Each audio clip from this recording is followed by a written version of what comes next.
Hi friends, welcome back to our channel. బంగాళదుంప fry అంటే చాలా మందికి ఇష్టం ఉంటుంది కదా. ఎక్కువ ఇంగ్రీడియంట్స్ లేకుండా తక్కువ ఉన్న వాటితోనే, అలాగే ఇంట్లో ఉన్న వాటితోనే ఈజీగా ఇలా ఫ్రై చేసుకుంటే రసంలో కానీ పప్పుచారులో కానీ చాలా టేస్టీగా ఉంటుంది. ఫస్ట్ ఈ ప్రాసెస్ చూద్దాం రండి.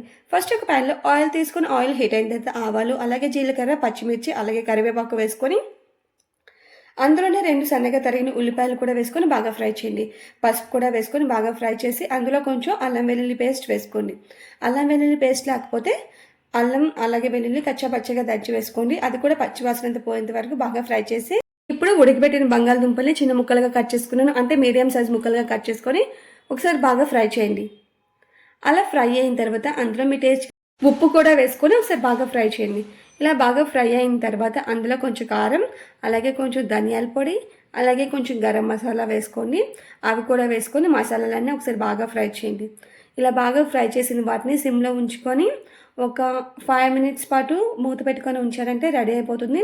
చాలా ఫాస్ట్గా అయిపోతుంది, క్విక్గా. లాస్ట్లో కొంచెం నిమ్మకాయ పిండుకొని స్టవ్ ఆఫ్ చేసుకుంటే రెడీ అయిపోతుంది. చూడండి, చాలా చక్కగా ఉంది కదా, చూడడానికి చాలా కలర్ఫుల్గా ఉంది. ఇది రసంలో కానీ పప్పుచారులో కానీ సైడ్ డిష్గా అయితే చాలా అంటే చాలా టేస్టీగా ఉంటుంది. ఒకసారి మీరు కూడా ఖచ్చితంగా ట్రై చేయండి. సింపుల్గా అయిపోయింది కదా.